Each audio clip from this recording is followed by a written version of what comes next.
Hi, very good morning. I'm Dr. Janak Patel, MD, General Physician. Today we'll be discussing on one of the another interesting topic. I've already uploaded previously regarding hypertension, but this is little bit in short for fourth year students.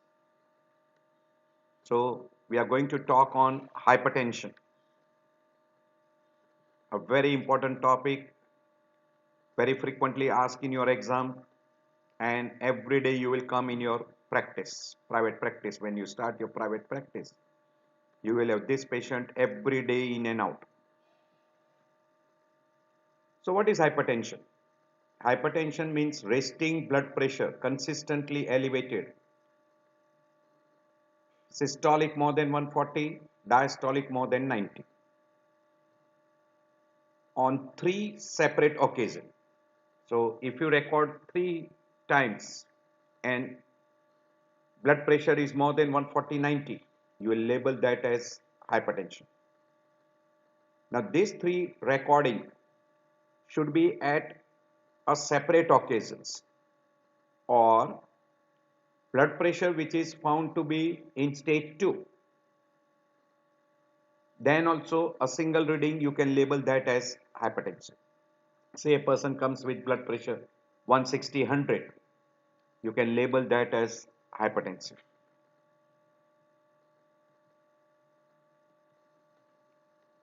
Now in India, the incidence of hypertension is very high and it is gradually increasing. They say by the 2025 we'll have nearly 107 millions or 106 millions of women. Totally, if you look, it will be nearly 20 millions. So it will be a very huge percentage of people suffering from hypertension. We are capital for diabetes. We will be capital for even hypertension. And secondary to that, we will be also capital for CKD, and we are already now capital for cardiometabolic syndromes. And secondary to this, all this disease will have a very high mortality. This is worldwide distribution. Almost 1.5 billion of people are suffering from hypertension. We are not interested in Philippines. It is the fifth leading cause of mortality in Philippines. World celebrates Hypertensive Day on May 17th. Why we should celebrate on only May 17th? It should be every day. Every day should be an hypertensive day, diabetic day, cardiometabolic day, CKD day, etc. It is said that in India, say out of 800 adults, 400 are hypertensive, both systolic as well as diastolic. Out of them, only 200 are diagnosed as hypertensive, out of which 100 are put on treatment, 50 are on correct drugs, and 25 only achieves the goals. Indirectly, you can see that out of 400, only 25 are well controlled, which comes to approximately only 6%. This is the worst part what we face in India as well as abroad also. The percentage of people who are well controlled are poor. So it is called rule of half. Half of the people are diagnosed, and of that half, after diagnosis they are started on treatment, and out of that half are adequately controlled. Nearly they say that 12.5.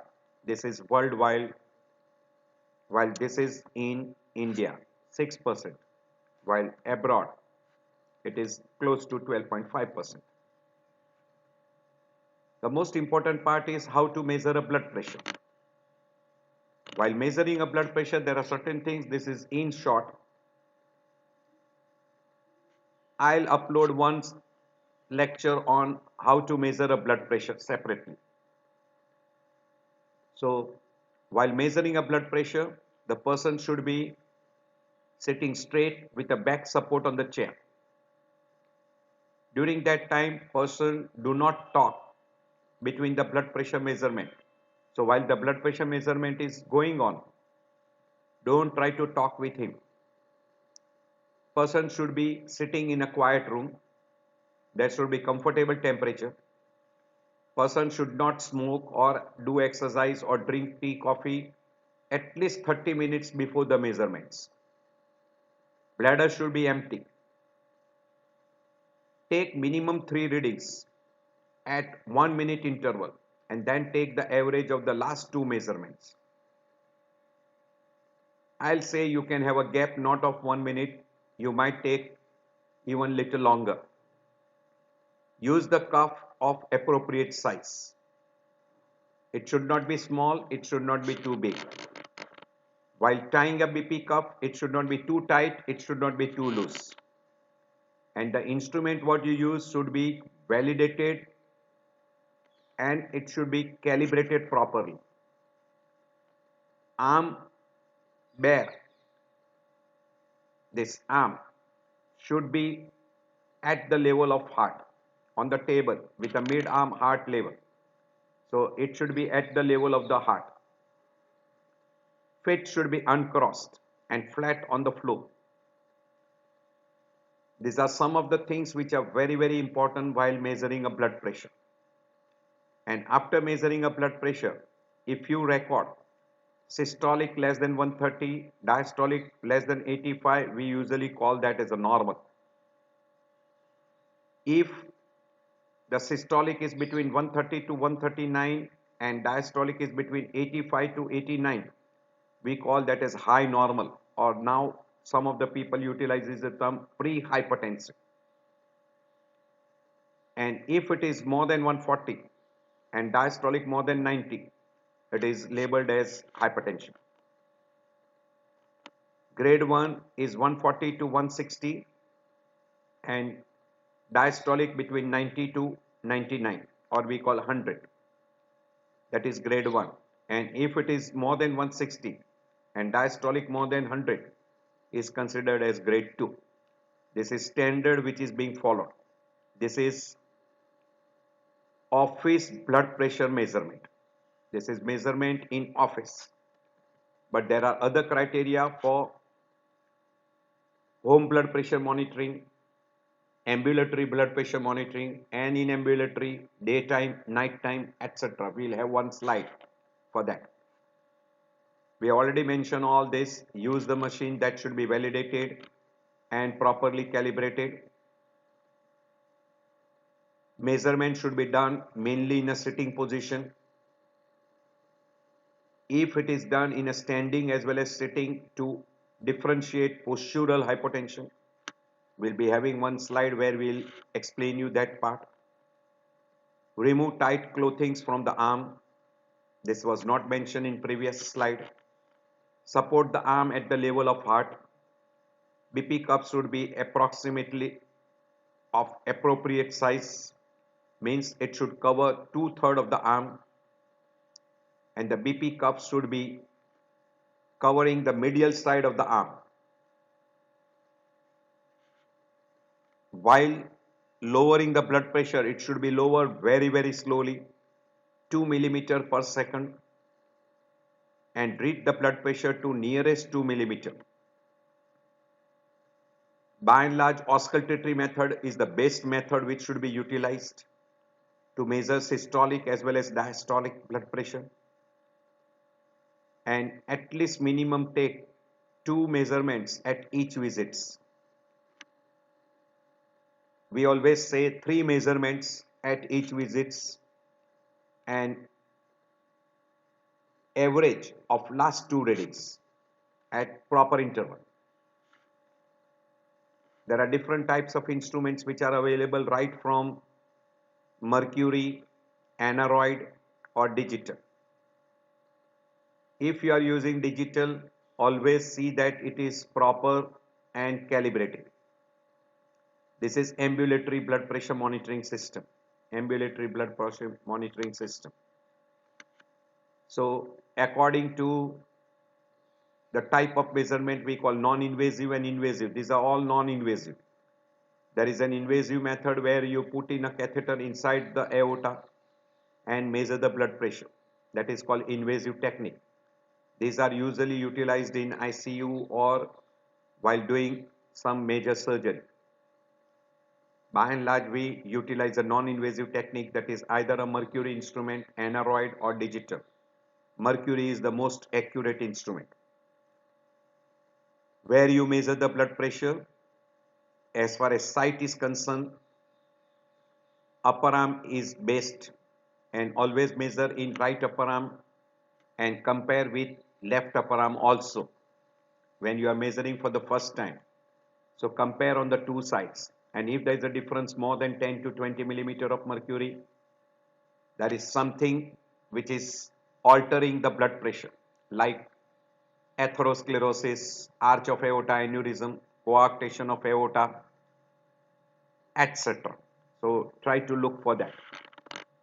You can measure at wrist by using what we call as a wrist digital instruments. You can measure at ankle using a Doppler system, and this is very frequently utilized for ankle brachial index. There are instruments which will measure the blood pressure even at finger, but this should not be utilized. By and large, when we measure in lower limb at ankle and we measure at wrist, it is for ankle brachial index. And when you measure in upper limb and lower limb, we try to always see that there is one sign called as a Hill's sign, where blood pressure in the lower extremity is more than upper extremity by more than 20 millimeter of mercury. We call that as a Hill's sign. This is characteristic of aortic regurgitation. There is also one sign called as a Mainz sign, where you get a fall of blood pressure in upper extremity while elevating the upper arm. And this is also one of the important signs in aortic regurgitation. You measure at different place, say like clinic, then it is called office or clinic blood pressure monitoring. When you measure at home, it is home blood pressure monitoring. And when you measure 24 hours continuously, when the person is in ambulation, then it is called as ambulatory blood pressure monitoring. As far as position is concerned, by and large, it is always measured in a sitting posture. Ideally, it is better to measure in a supine posture, where the person is maximally relaxed. When you compare with supine and standing or erect posture, it is mainly utilized for differentiating postural hypotension. Fall of blood pressure more than 20 millimeter of mercury in an erect posture suggests that person is having postural hypotension. So these are the different situations where you measure office blood pressure monitoring, home blood pressure monitoring, ambulatory blood pressure monitoring, and there is one more called as ambulatory office blood pressure monitoring. Ambulatory office blood pressure monitoring. So these are right upper limb. You can measure in left upper limb. Compare the both. You measure ABI index, and you also measure in lower limb and compare upper limb with lower limb. Supine position, sitting position, and erect posture. Commonly, home blood pressure monitoring and ambulatory blood pressure monitoring is mainly to rule out white coat hypertension, mask hypertension, effect of white coat hypertension on hypertensive patients. Also, it is utilized to see the effect of treatment. Also, it can be useful in preeclampsia and to find out pseudo resistance and true resistance hypertension. So it is very important in this different conditions. This is comparison between ambulatory, home and office blood pressure monitoring. If you are interested at your leisure time, you can go through the difference. The difference is blood pressure variability, which will be more in clinical from visit to visit. It will also help you to identify different types of hypertension like mask hypertension, white coat hypertension, which will be more easily identifiable by ambulatory blood pressure monitoring. You can, in ambulatory, you can identify deepers, non-deepers, early morning surge, variation during day and night, etc. Ankle brachial index will be very useful to differentiate early atherosclerosis. So that will be very important. There is one term called as a resistant hypertension. Ideally, when you define a resistant hypertension means when systolic and diastolic blood pressure failing to lower below 140 systolic and below 90 diastolic after a proper recommended treatment, then you call that as resistant hypertension.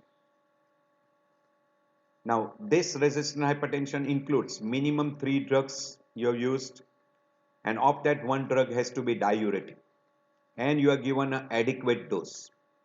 Then only you can label that person is having resistant hypertension. And person should be taking those drugs properly, and it should be following all the guidelines which are being given by a doctor. While pseudo resistance is because of poor adherence to the prescribed medicine, the person is not taking the medicines properly, say is skipping the dose, is not taking properly, is skipping the dose, or person is having white coat hypertension. That's the reason why when he comes to a clinic, you record a high blood pressure, and at home the blood pressure record is normal. So this is another condition where you can misdiagnose as a resistant hypertension, and that ideally is a pseudo resistance. At a office, your blood pressure monitoring is not proper. Person is ideally normotensive, but still at an office record, you record that as hypertensive. So this is a poor measurements technique. If there is a severe calcification of a brachial artery, then also you can have a pseudo-resistant hypertension. And another very important thing is at the level of a doctor, or we call clinician inertia, that even if the person is uncontrolled, we don't treat them, and you end up with what we call as a pseudo-resistance hypertension. So these are some of the conditions where you should identify pseudo-resistance hypertension. So 5 most common cause of pseudo-resistance: inaccurate measurements, poor adherence of a patient for antihypertensive treatment, suboptimal antihypertensive therapy, this is again on the side of a doctor, poor adherence to lifestyle and dietary approach, and in white coat hypertension. These are some of the common conditions which will end up with pseudo-resistance. Ideally speaking, you label a person as hypertensive by this particular record. At office 140 by 90, and in ambulatory daytime monitoring, if it is more than 135, systolic and diastolic more than 185, which ideally we label as a pre-hypertensive, and in a night time mean record, if it is more than 120 and 70, then also it is labeled as hypertension. 24-hour mean 130 by 80, and if you are having a home blood pressure monitoring, and if that average is more than 135 systolic and diastolic 85, you label that as hypertension. By and large, everyone follows this. This is very difficult. But these are standard guidelines. You should remember these figures. So whatever figure we have given here, that should be followed. Now this is that particular figure where you classify them into normotensive, stage 1, stage 2, by home blood pressure monitoring, ambulatory daytime, nighttime, and 24 hours ambulatory blood pressure monitoring average. So at your leisure time you can go through. This is standard which is being followed. 120 by 80 is considered as normal. Pre-hypertensive between 120 to 139. Now this particular figure has been changed, 135 to 139, and this is 85 to 90, 89. 85 to 89. That is labeled as a pre-hypertensive. I've already put that particular slide before. And in stage 1, 140 to 159, and this is 90 to 99. And stage 2, 160, more than 160 or equal to 160, and this is 100. So we already mentioned systolic blood pressure is the upper limit during systole. Diastolic is a lower limit during diastolic period. The difference between systolic and diastolic is called pulse pressure. Average is between 50 to 70. Mean arterial pressure is systolic plus twice diastolic. 2 times diastolic. 2 multiplied by diastolic blood pressure. Divide by 3. Average it is between 80 to 100. So always try to measure systolic and diastolic, and you can calculate pulse pressure and you can calculate mean arterial pressure. Depending upon where you are measuring, we call it a systemic hypertension. If you are measuring in a pulmonary artery, we call it a pulmonary hypertension. But when you measure in a portal vein, we call portal venous hypertension. Etiology wise, we use a term primary and secondary. Primary is also called essential, or it is called idiopathic, while secondary is called secondary. There is no other term for secondary. We have already mentioned that persistent elevation of resting blood pressure we call arterial blood pressure, more than 140, systolic, diastolic more than 90 on 3 separate occasions. I've already explained you primary means where your etiology is not certain. You are not able to identify the etiology, or we call idiopathic, or we call essential. Secondary means you are definitely sure and you can identify the basic etiology which leads to hypertension, say like renal hypertension, endocrine induced hypertension, etc. Resistant hypertension I already mentioned.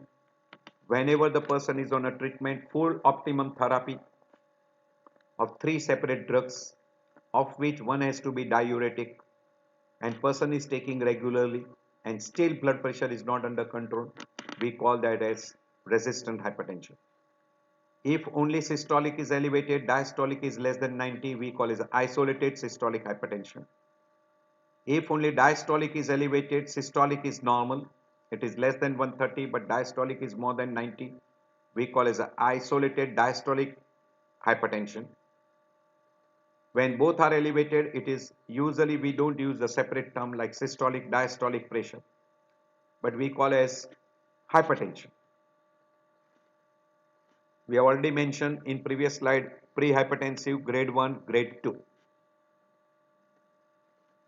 Hypertensive crisis means whenever a person starts developing a deleterious effect on the target organs, and if a person is having a high chance of developing a damage, hypertensive crisis word is utilized, in which we utilize 2 words, urgency and emergency. Urgency means person is having a marked elevation of blood pressure, yet person has not developed any symptom signs of early damage to vital organs. Then we call that as urgency. But emergency means person is having symptom signs suggestive of damage to target organs. Say like person has got hemiplegia, person has got TIA, person has got chest pain, person has got ventricular failure, or person has developed a vision disturbances, etc. And blood pressure is elevated. We call that as emergency. If blood pressure record at office is high and home blood pressure monitoring is normal, normotensive, then that is labeled as white coat hypertension. Opposite of that is called mask hypertension, where blood pressure record at home is elevated and at office it is normal. That is called mask hypertension. And when mask hypertension is treated and it is not under control, we call it as a MUCH, means mask hypertension, which is uncontrolled. So mask uncontrolled hypertension is labeled as MUCH. These are some of the terms, some of the person do utilizes these terms. There is one word called as a labile hypertension where there is a fluctuation during day and night. There is a fluctuation whenever you measure a blood pressure. Constantly, the blood pressure does not remain normal. All the blood pressure record, out of which the major are normotensive and the figures are separate or different. Say as for example, one record is 140/90, 110/70, 120/80, 130/80. This we call as labile. If it is all records are same all throughout the day, multiple records, all are nearly same, we call stable. Say all are 140/90. Unstable means all records are hypertensive, but they are fluctuating. Then we call it unstable. And if it is gradually increasing 140/90, 150/100, 160/110, 180/110, 200 by 140, we call accelerated. These are some of the terms. Nowadays, those terms are not frequently utilized, but you should understand this terminology while measuring a blood pressure.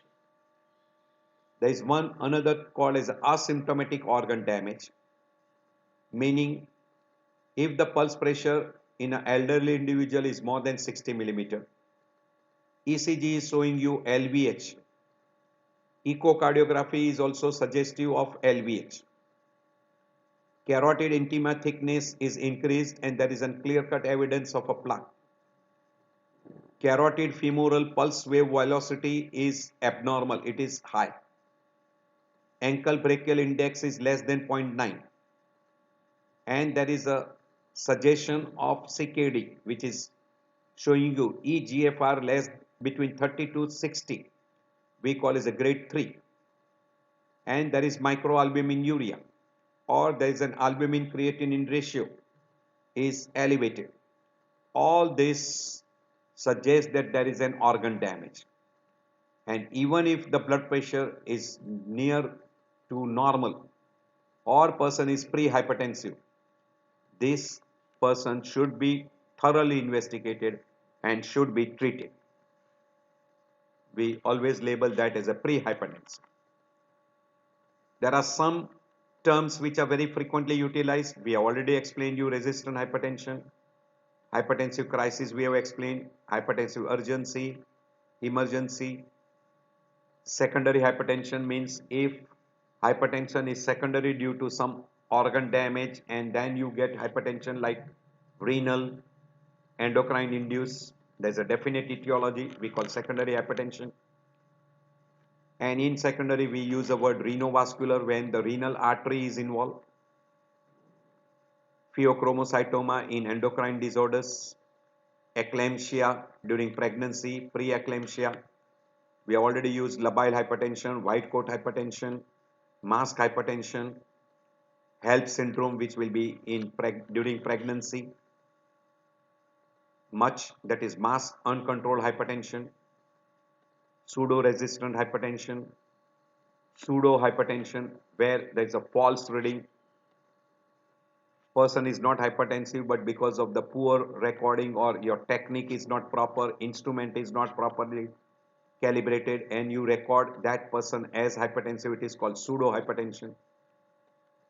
Whenever you come across a secondary group, there are few conditions which you should keep it in mind. Any person who comes to you with a sudden shoot up of blood pressure and there is a severe hypertension, say like 240 by 140, labile hypertension, resistant hypertension, always try to rule out a secondary etiology. Refractory hypertension, also you try to rule out. If a person is hypertension with severe headache, young individual is having palpitation, diaphoresis, there is a clinical evidence of target organ damage like serum creatinine is elevated. So there is a clinical criteria for CKD. eGFR is markedly reduced. There are symptom signs of endocrines clinically, say like obesity, stria, buffalo hump, etc. Or if a person is having obstructive sleep apnea, metabolic syndrome, when metabolic syndrome combined with obstructive sleep apnea, it is called syndrome Z. This you should remember. In this particular group, always try to rule out secondary etiology. This I already mentioned before that if the person is having elevated blood pressure in a clinic and normotensive at home, it is white coat hypertension.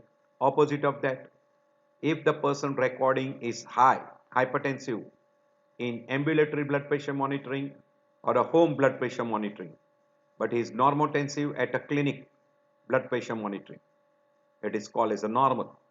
And if at both stage, at office and at home, both records are hypertensive, it is sustained hypertension. And if both are normal, we call as a normotensive. So always record at office, isolated clinic recording. You try to identify white coat hypertension, mask hypertension, sustained hypertension and normotensive person. I've already mentioned this, explained you in before. HELLP syndrome, very clear. H is for hemolysis, EL is for elevated liver enzyme, and LP is for low platelet. So if a person present, this will be very commonly seen during pregnancy, quite common. If there is an hemolysis, liver enzymes are elevated, low platelet with hypertension, you label that as HELLP syndrome. And preeclampsia means proteinuria plus edema with hypertension, we call it a preeclampsia. And when preeclampsia is associated with seizures, and this particular is after 20 weeks of pregnancy. And if preeclampsia is along with seizures, we call that as eclampsia.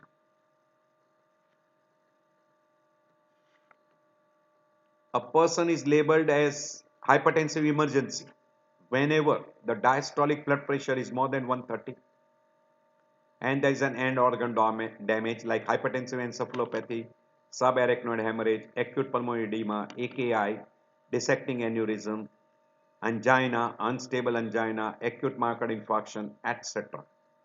Then you label that as hypertensive emergency. Emergency is also, some other terms were utilized before, now that word has gone. Accelerated, malignant, etc. This terminology is gone. Nowadays, we don't utilize this terminology. If there is no symptom signs of end organ damage, but there is a marked elevation of systolic as well as diastolic blood pressure, we label that as hypertensive urgency, not emergency. As far as etiology is concerned, primary will be accounting for nearly 95% of the group. 5% are secondary. Of that 5%, we say almost 90% are renal, rest, endocrine, vascular, drugs, and miscellaneous. Among renal, we divide into two, renal parenchymal and renovascular. In renovascular, renal artery stenosis, which can be congenital because of fibrodysplasia, or because of congenital renal artery stenosis, and among acquired renovascular is atherosclerosis. As far as renal parenchymal is concerned, acute glomerulonephritis, chronic glomerulonephritis, polycystic kidney, etc. In endocrine, the most common which comes topmost on the list is primary hyperaldosteronism, or we call it the Conn's disease. Second, pheochromocytoma, and then comes other like Cushing syndrome, acromegaly. So those are another common group which will be secondary, we call endocrine induced hypertension. Among vascular, coarctation of aorta is topmost on the list. Drugs, oral contraceptive pills, non-steroidal anti-inflammatory drugs, and glucocorticoids. Miscellaneous we face nowadays very common is obstructive sleep apnea. So these are the most common causes as far as secondary group is concerned. But there is a big list, say chronic nephritis, chronic glomerulonephritis, acute glomerulonephritis, polycystic kidney are parenchymal. There is one another parenchymal is renin secreting tumors, hydronephrosis, etc. While renal artery stenosis and renal artery embolism will be renovascular. Endocrine we have already mentioned. The most common is Conn syndrome, that is hyperaldosteronism. Second most common is pheochromocytoma, and then comes Cushing, acromegaly, thyrotoxicosis, very rarely in myxedema. Metabolic, very common diabetes, gout, and atherosclerosis. As far as drug is concerned, steroid, cocaine, non-steroidal anti-inflammatory drugs, oral contraceptive pills. In women, we have already told you oral contraceptive pills, preeclampsia, eclampsia, HELLP syndrome, pregnancy-induced hypertension, even with obesity and obstructive sleep apnea. In congenital, or we call arterial groups, coarctation of aorta, peripheral arterial occlusive disease, polycythemia, raised intracranial pressure, rare. This is renal parenchymal. This is renovascular. You can see there is a stenosis here. Most common among secondary, renovascular and renal parenchymal. This is obstructive sleep apnea group. This is pheochromocytoma, hyperaldosteronism, Cushing syndrome. You can see stria. Hyperaldosteronism is also called as a Conn syndrome. Cardiometabolic or obstructive sleep. This is typical Cushing syndrome. As far as idiopathic group is concerned, we divide some of the risk factors into modifiable, or we call controllable, and non-modifiable. Non-modifiable is age. Old age are more prone to. Male are more prone as compared to female, and genetic history, or we call strong family history, race, hereditary. As far as modifiable is concerned, hyperlipidemia, dyslipidemia, smoking, alcohol, hypertension, diabetes and obesity, when all three things are together, cardiometabolic syndrome, or we call syndrome X. Individual separate also, hypertension, diabetes and obesity can be one very common cause. We can also put obstructive sleep apnea, dietary factors, endothelial dysfunction, thrombogenic factors, sedentary lifestyles, mental stress, anxiety, anger, infections like chlamydia, herpes, homocysteine elevation, CRP, HSCRP elevation. Even they include vitamin D deficiency, and there are many more risk factors which predisposes to atherosclerosis. And secondary to atherosclerosis, there is chance of development of peripheral vascular resistance and elevation of blood pressure. These are all the controllable risk factors. These are uncontrollable risk factors we have already mentioned in previous slide. These are all the risk factors we have already mentioned before. Dyslipidemia, smoking, age, male factor, fasting, diabetes, obesity, family history, etc. So smoking, dyslipidemia, diabetes, obesity, anxiety, stress, sedentary lifestyle, dietary factors. These are same mention you can remember by figures and photographs. So this is old age person more prone to anxiety, stress, dietary factors, pregnancy, obesity, sedentary lifestyle. This is sedentary lifestyle, this is diet, this is anxiety, this is anger, this is smoking, hypertension, diabetes, obesity. These are the most common. When diabetes is combined with obesity, it is called diabeticity, or we also label that as metabolic syndrome. These are good number of risk factors for coronary artery disease. These are hypertension mediated organ damage. This is associated clinical conditions, what you can get secondary due to atherosclerosis. These are the causes of resistant hypertension we have already mentioned before. It is because of excessive sodium intake, inadequate diuretic therapy, inadequate doses, drugs like NSAID, oral contraceptive pills, steroids, we call glucocorticoids, cocaine, certain herbal preparations which are available over the counter, OTC products, excessive alcohol, unidentifiable cause of hypertension. Person is already having a secondary hypertension, we are not able to identify and we are not treating that condition. Non-adherent to therapy, white coat hypertension, pseudo hypertension, obstructive sleep apnea, anxiety, panic disorders, hyperaldosteronism. All these conditions can result into resistant hypertension. While you are suspecting resistant hypertension, you should rule out all these conditions. So these are some of the things which older age, obesity, chronic kidney disease, diabetes, LVH, male more common than female, then high fat diet, sedentary lifestyle, heavy alcohol, poor compliance, inaccurate blood pressure monitoring, white coat hypertension, all this can produce resistance as well as pseudo resistance. Among pathophysiology, most important part is in primary and in renal. There is an increased renin production. Secondary due to, in primary, secondary due to increased peripheral vascular resistance and decreased blood supply to kidney. There is renal ischemia, renin production. Renin will act on angiotensinogen and will finally to RAS system. We'll have one diagram showing you that RAS system activation, and you will have an end product production, angiotensin 2 and aldosterone. Angiotensin 2 will act on a AT1 receptor, producing peripheral vasoconstriction and elevation of blood pressure.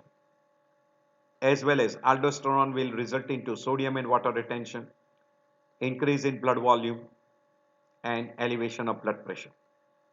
In secondary, because of renovascular or renal parenchyma, there is increased production of renin and that produces RAS system activation and same mechanism. This is the most common mechanism which will elevate your blood pressure. Apart from this, any condition which activates the sympathetic nervous system, say like anxiety, mental stress, etc., will stimulate sympathetic system, will stimulate adrenal medulla to release adrenaline, noradrenaline. Noradrenaline, adrenaline will act at the level of cardiovascular system and at the level of the peripheral blood vessels, producing vasoconstriction in peripheral blood vessels. And as far as heart is concerned, on SA node, it will produce tachycardia. Both this factor will elevate your blood pressure. As far as sympathetic system activation is concerned, by acting on SA node, it will increase your rate, that is increase in heart rate, as well as it will increase in force of contraction, inotropic as well as chronotropic effects. So it will increase your heart rate, it will increase your cardiac output, and it will help in elevation of blood pressure. This will be the effect because of sympathetic nervous system. So by this you get elevation of blood pressure. But secondary to blood pressure elevation, there is an effect on target organs. We take one by one. On cardiovascular system, because of increase in peripheral vascular resistance, there is increased resistance to eject the blood into systemic circulation, and that will produce increase in afterload. And because there is increase in afterload, left ventricle will have resistance, left ventricle will undergo hypertrophy. And secondary to that, now we start developing left ventricular hypertrophy, increase in muscle mass. So because there is an increase in muscle mass, the oxygen requirement increases, demand increases, but the supply remains same, or sometime even the supply becomes less, and that will start producing anginal pain. And slowly over a period of time, left ventricular function might deteriorate, and you start getting LV dysfunction, and person can end up with left ventricular failure. If the demand is more, supply markedly reduces, person can even end up with acute myocardial infarction.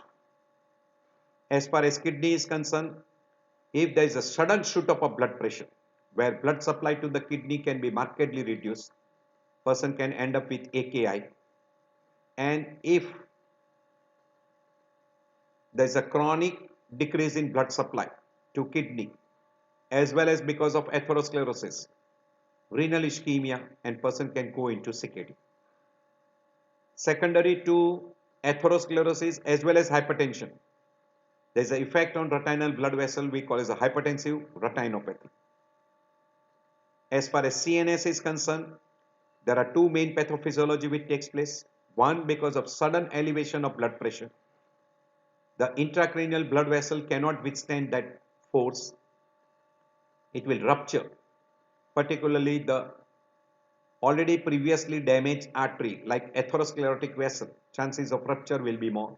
Or if there is a presence of AV malformation, Barry aneurysm, they can rupture and they can give rise to what we call as subarachnoid hemorrhage or intracranial hemorrhage. Because of severe shoot up of blood pressure, autoregulatory mechanism fails. And when autoregulatory mechanism fails, normally in a normal person, whenever a blood pressure shoots up, there is autoregulatory mechanism which produces vasoconstriction of cerebral blood vessels. Hence, there is a decrease in blood flow which will prevent damage to brain. But when that autoregulatory mechanism fails, there is sudden increase in the blood flow to brain, which will increase your hydrostatic pressure. And because of increase in hydrostatic pressure, it will produce exudation of fluid producing cerebral edema, we call as hypertensive encephalopathy. So there are different factors which we already mentioned, which increases your blood pressure, like increase in the heart rate because of sympathetic overactivity, sympathetic nervous system activation, which will produce vasoconstriction. RAS system is activated, which will have aldosterone, which will be acting on a distal convoluted tubule, producing sodium and water retention, increasing the fluid volume. Also, because of renovascular or renal parenchymal damage, increased renin production and RAS system activation. In Conn syndrome, aldosterone production is elevated, and in certain conditions, if there is increase in blood volume secondary due to ADH hormone abnormality, then also it will elevate your blood pressure.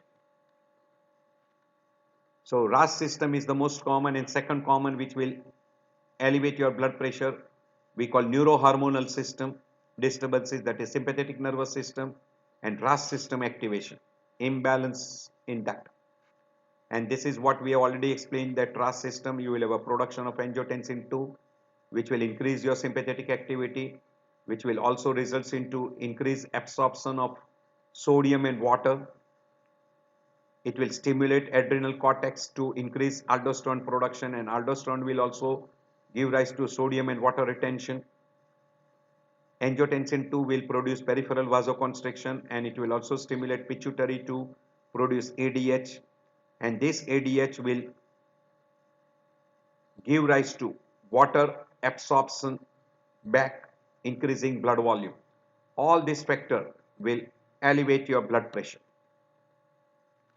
So you've got increase in adrenaline, noradrenaline secretion, you've got increased production of angiotensin 2, you've got also aldosterone which is playing a role secondary due to angiotensin 2 is acting on adrenal cortex producing aldosterone. So that is all the things which will elevate your blood pressure. In case of obesity and cardiometabolic syndrome, because of insulin resistance, hyperinsulinemia, dyslipidemia, increased fibrinogen activity, decreased fibrinolysis, increased atherosclerosis, and that will also helps in elevation of blood pressure. I already explained you this. Because of hypertension, increased afterload, systolic dysfunction, LVH, increased demand, and because of systolic dysfunction, LVH, diastolic dysfunction will take place, and later on person will develop heart failure. While secondary to atherosclerosis, arterial damage, because of atherosclerosis, myocardial oxygen supply is reduced, myocardial ischemia, angina, unstable angina, infarcts, cerebral blood vessel involvement, stroke, aorta involvement, aneurysm and dissection, weakened vessel wall, hemorrhagic stroke, and weakened aorta, aneurysm and dissection, renal blood vessel involved, nephrosclerosis and CKD, and retinal blood vessel involvement, retinopathy. This is clear cut. You can see that the size of the myocardium hypertrophy. This is a severe left ventricular hypertrophy. And you can have complication involving the cerebral circulation, retinal blood vessels, hypertensive retinopathy, cardiovascular system, that is myocardial infarction, LVH, left ventricular failure, kidney, CKD, etc. We have already mentioned before. These are all complications together. These are all those target organs. At your leisure time, you can go through. We have mentioned in previous slides. This is retinopathy, Keith-Wagner classification, stage 1, stage 2, stage 3, stage 4. In stage 4, you start getting papilledema. In stage 1, there is a constriction of retinal artery, retinal blood vessels. Then there is constriction plus sclerosis. And in stage 3, there is an hemorrhage and exudates. And in stage 4, there is an exudation of fluid outside, producing papilledema.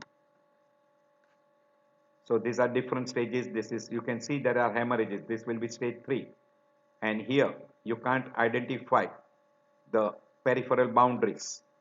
So hemorrhage, exudates, cotton wool appearance, all this will tell you that this is stage 3. As far as clinical feature is concerned, good number of people are asymptomatic. That's why it is also called as a silent killer. But the person who starts developing symptom, one of the common symptom is headache, mainly occipital headache, which is pulsatile in nature. Another common complaint, which is very, very common, is dizziness, palpitation, easy fatigue, occasionally epistaxis. So it is called as a silent killer, and there are big list of other non-specific complaint like blurred vision, dizziness, insomnia, lack of concentration, loss of memory, nocturia, easy fatigue, nausea, tinnitus, difficulty in breathing, occasionally chest pain, epistaxis, microalbuminuria, etc., microscopic hematuria, and you can present as hypertensive crisis, which you can divide into urgency as emergency, and sometimes chronic complications can present as a chronic complications. Any one of those presentation can be there. In step 1, confirm hypertension by BP recording, take a good history, examine clinically to rule out the secondary groups. In blood pressure monitoring, you can have a ABPM, ambulatory blood pressure, home blood pressure, and ambulatory plus office blood pressure monitoring, continuous blood pressure monitoring, and then you can put it into different stages. You can put them and identify labile mass or white coat hypertension or sustained hypertension. You can also differentiate isolated systolic from classical hypertension. You also look for compelling indications like complications like LVH, congestive heart failure or LV dysfunction, CNS complication, renal complications, etc. From clinical and from laboratory parameter, you should differentiate between primary and secondary. You try to identify all risk factors from history and investigation. Try to investigate for target organ damage like heart, kidney, retina, and cerebral perfusion, as well as peripheral artery, eye, peripheral arterial disease. We have already told you, if person is symptomatic, always keep it in mind whether there is any urgency or emergency, and then you can decide regarding a treatment like we call total lifestyle modification with drugs. So after identifying primary and secondary, you can approach accordingly. This is a slide at your leisure time. You can go through plus blood pressure record and try to put them into normal pre-hypertensive stage 1, stage 2. Diagnostic workup should be done to find out all we call as the risk factors. So all risk factors you try to identify and then put them into primary or secondary, severity wise, type of diabetes, type of hypertension, whether it is mass, white coat, normal hypertensive, primary or secondary, etc. Usually, as far as laboratory parameters is concerned, you go for urine analysis, that is GFR, urinary albumin creatinine ratio, CBC, investigation for risk factors and target organ damage. Sodium potassium is very useful to suspect what we call as hyperaldosteronism, where you will get hypokalemia, very common. If person is having hypokalemia with hypertension, always keep it in mind, it could be hyperaldosteronism. Creatinine elevation at the first reading will always be in favor of a secondary hypertension. Rule out risk factors like diabetes mellitus, hyperlipidemia. 12-lead ECG is taken to find out the effect of hypertension on cardiovascular system like LVH, ischemic heart disease, cardiac arrhythmias. Uric acid is to rule out gout. TSH is done to rule out thyrotoxicosis and myxedema. Aldosterone level is done to rule out primary hyperaldosteronism. Renin level is done in a case of renal hypertension. More commonly, it is done to rule out what we call as adrenal gland tumors, as well as it is also very important in a case of a renal parenchymal and renal artery stenosis groups. You can also go for ruling out secondary by doing renal Doppler, etc. So history, physical examination, abdominal ultrasound, urine, blood urea, serum creatinine, KUB, intravenous urography, renal angiogram, CT renal angio, MRI angio, CT angio for cardiovascular, that is coronary artery, Doppler duplex, all these for secondary groups. Renin level estimation, captopril renography, renal vein renin ratio, etc. So we put them into separate headings, like for primary investigations, for primary groups, for secondary groups, to find out renal damage or to find out renal etiology, endocrine etiology, for target organ damage, and follow-up. Depending upon what you are doing, accordingly you can go for investigation. These are the some of the investigation to pick up in a pre-hypertensive groups. That is pulse pressure, ECG, echo, carotid intima thickness, we short form call it a CIMT, carotid femoral pulse wave velocity, ABI index, calcium score, etc. can be done. eGFR should be calculated, and look for microalbuminuria and albumin creatinine ratio, urinary albumin creatinine ratio. All these are important to find out asymptomatic organ damage in a pre-hypertensive group. We already mentioned in a secondary groups. These are some of the investigations to rule out which condition, what are the investigation. At your leisure time, you can go through. This is CKD, coarctation of aorta, Cushing syndrome, pheochromocytoma, drug-induced hyperaldosteronism, renovascular, sleep apnea, thyroid, parathyroid disorders. What are the investigations you require? At your leisure time, you can go through. Same thing is mentioned here. This is one of the slide which is showing you in hyperaldosteronism. These are to find out high risk, low risk groups. Always you must rule out primary from secondary, and in secondary renal, endocrine and miscellaneous groups. As far as management is concerned, in general management, that is lifestyle modification, exercise, and we call as a DASH.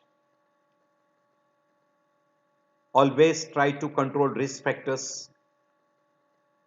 Then antihypertensive drugs, we usually put them into A, B, C, D, E. In case of secondary groups, surgical intervention may be very, very helpful, particularly in renovascular and renal parenchymal groups. Also in some of the groups of endocrine disorders where surgical intervention can be useful. Also surgical intervention can be useful in secondary and resistant hypertension. When you start treating with antihypertensive, with lifestyle modification, goals should be achieved. If goal is not achieved, always try to rule out pseudo-resistance, resistant hypertension, and try to again re-evaluate. There are some compulsive indications. Depending upon the complication and comorbid conditions, selection of antihypertensive drugs should be done.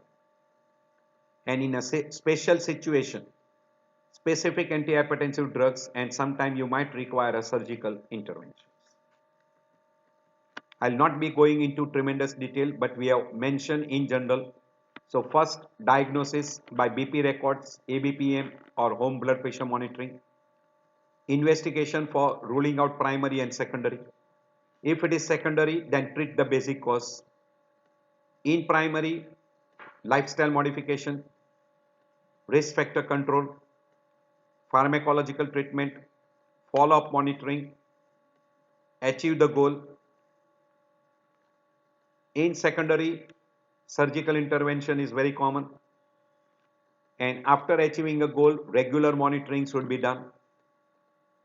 Always, if it is not controlled, if you have not achieved the goal, always look for resistant hypertension. Particularly, look for drugs,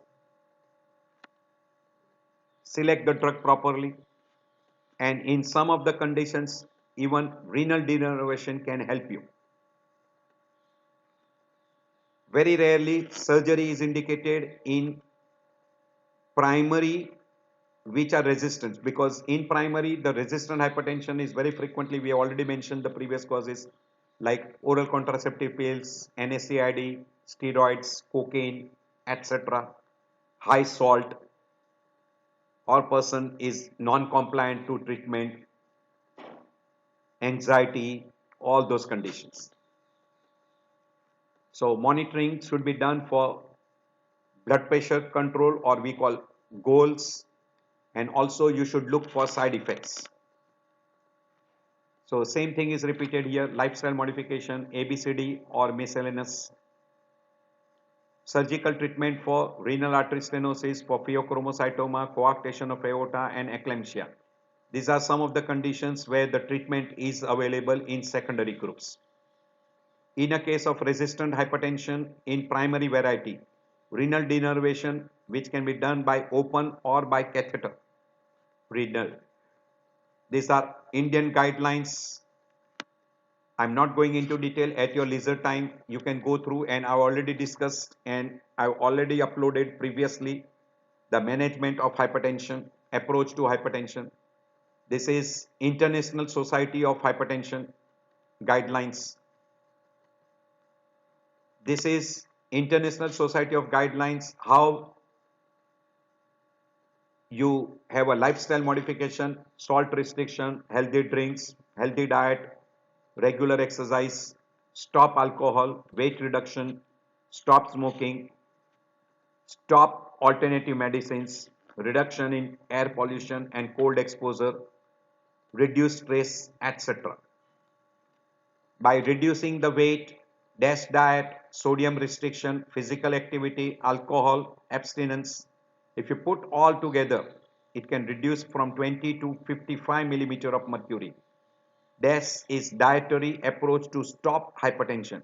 You cannot stop, but at least you can have a good reduction in blood pressure. Here, restriction of sodium is very, very important.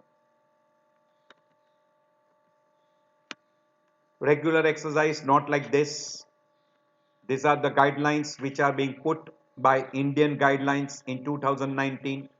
What are the upper limits and what are the targets? You have to achieve these targets age-wise, risk factor-wise, and comorbid condition-wise. By and large, we say that the target should be 130 to 80, and in a person with a comorbid condition, the targets are more rigid. So you should keep that thing in mind.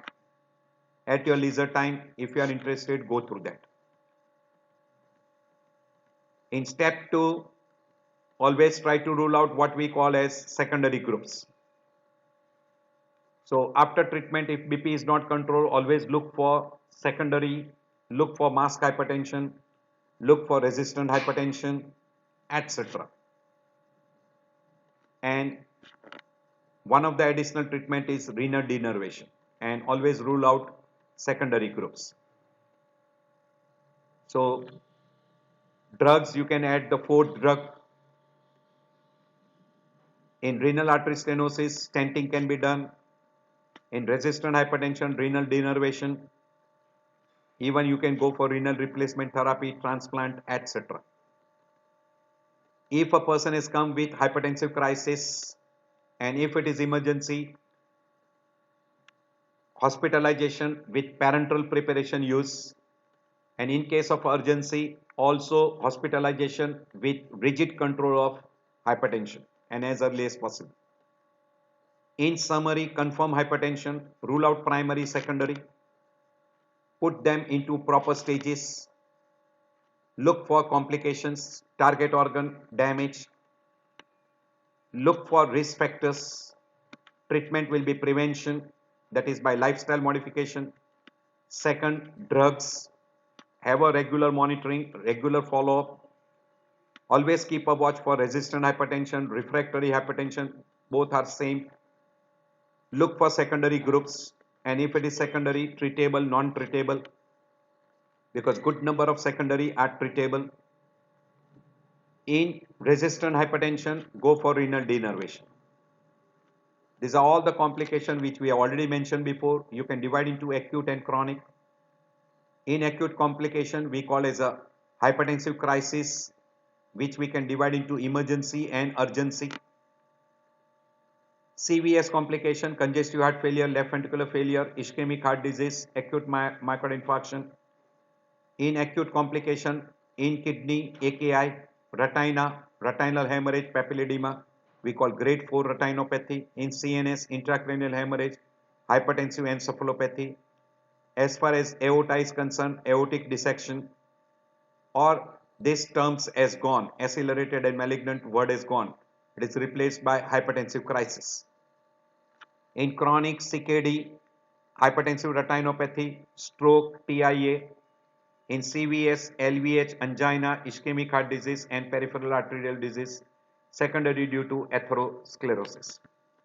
Putting all together, same what we have mentioned before is put in a form of a slide and diagrammatic way. So I thank you all for taking out time. I know that your time is valuable. I appreciate for that you have spent some time with me. So I am very, very thankful to you. I hope this lecture will be very helpful to you because every day in and out you will come across. If you approach properly for hypertension people, you will be able to make the diagnosis, select proper drug and prevent complications.